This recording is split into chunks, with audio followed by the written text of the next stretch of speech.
Hi everybody, this is going to be the card sorting tutorial. I'm going to be using Etsy to do this tutorial. You can use whatever e-commerce site you want really. Something crowdsourced is preferable. They all have wild menus and they work really hard to keep them relevant. So let me switch over here. Let's go over the assignment real quick. Basically, it just wants you to design a card sorting exercise for your favorite crowdsourced e-commerce site. Like I said, Etsy, Facebook Marketplace, OfferUp, etc. You should build this in FigJam or in physical form. So, it's perfectly acceptable these days to run this test with physical cards that the user is to sort accordingly.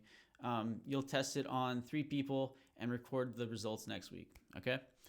So in order to do this exercise, what you'll want to provide your test participants with is a short deck with instructions on how to do the test, along with like a link to the FigJam or just like a collection of cards that you want them to sort.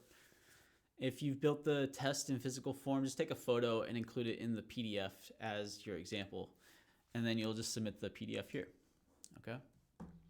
So let's jump into the exercise, and I'll talk a little bit about like why we would do this exercise and how to get it into FigJam. Let me delete these. Actually, I've already got these. Might as well keep them. I was practicing this video, so I've already got some of these terms built. All right. No, where are we here? Okay, so the reason that we would do this exercise in the first place is just to ensure that our users are, well, if it's an existing website, it's to ensure that the users have proper expectations of how we've organized our menu, okay?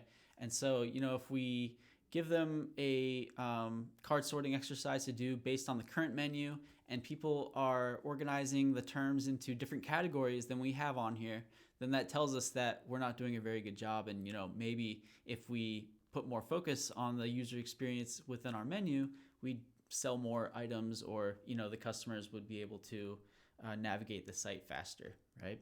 So the first thing you're going to want to do to set this exercise up is I usually take a screenshot of the menu itself, because it's a lot easier to get into Figma that way. So I started with this, and then I kind of look at the menu and I see sort of how many levels there are. This one, there's like 1 or 2 levels, sometimes 3.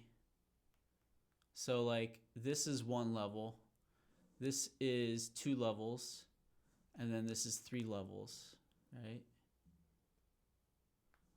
So yeah, it looks like 2 to 3 for each one, almost always 3. So all right, I'm just gonna do these first 2. So we've got jewelry and accessories, and then clothing and shoes. All right, so I'm gonna go ahead and screenshot this.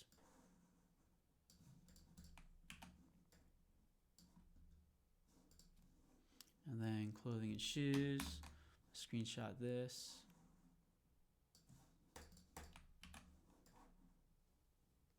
Okay, I can already see one nuance that we're gonna have to figure out here. So a lot of times with clothes and department stores and things like that, they will sort of organize things by gender, right? And what that does is we end up getting a lot of overlapping terms. So let's come over to clothing and shoes here. We've got women's dresses, tops, skirts. Like I could see pants. Well, I could see sweaters being both men and women's. Men's, yeah, sweaters. We both have sweaters. Costumes. Yep, there's men's costumes. So we have the same term or the same card twice, right? But one's going to be women's, one's going to be men's. So honestly, what I end up doing a lot of times here is just including it once and just getting rid of the whole gender like segregation thing, right? So what I'll do is I'll just take women's clothing, because it's got pretty much all of men's clothing and more, right? So and I think that's what I did over here was I took just women's clothing. So even though here I only took the level 1 menu items. Here I took technically the level 2 menu items, okay? And so that's what I have here. That's what these cards are. So the next thing we'll want to do to set up the exercise is create our table that this will happen on. So the first category here is jewelry and accessories. Oops.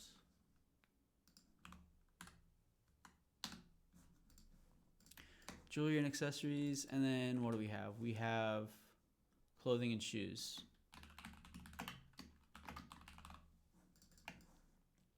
Okay. And so our instructions to the participants might be take the cards on the right and place them in the categories that feel the most natural to you. Okay. Pretty simple set of instructions.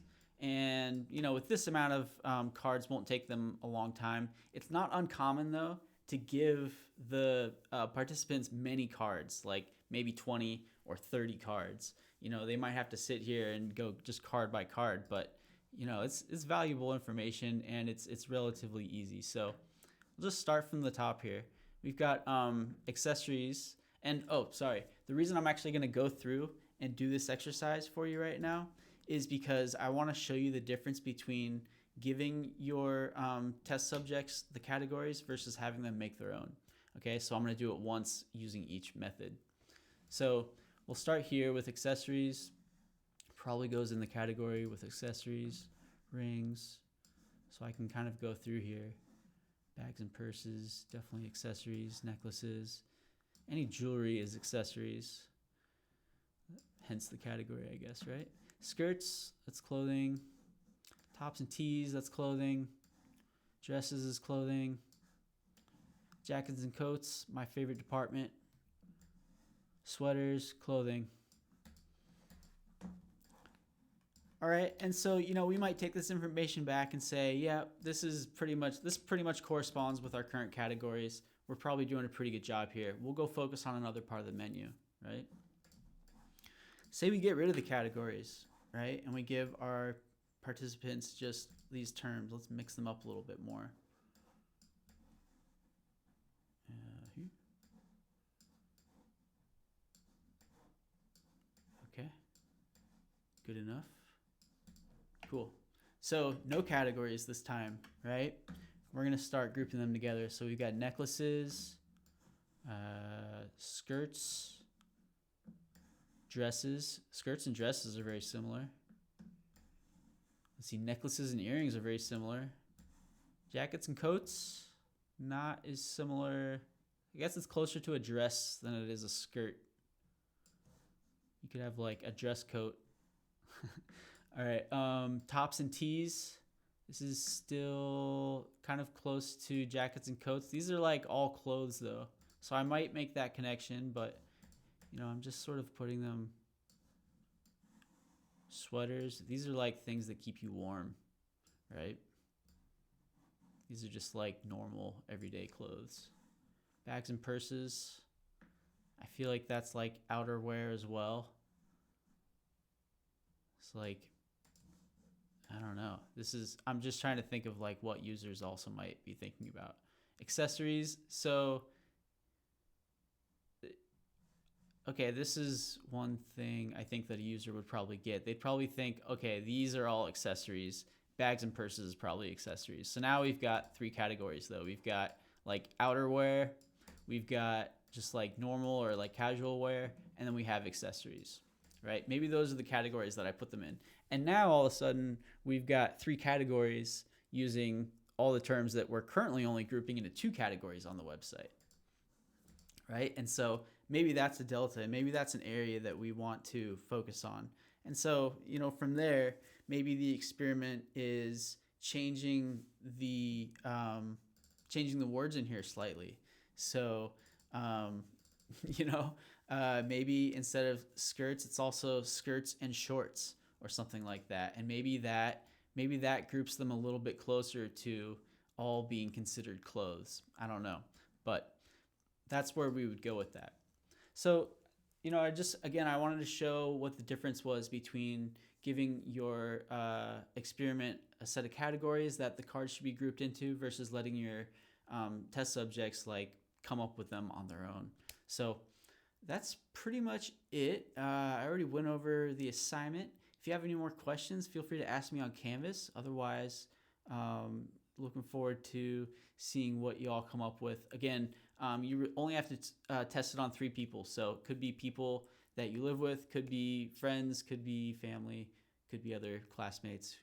Doesn't need to be like a large group of test subjects or anything like that. All right, thank you.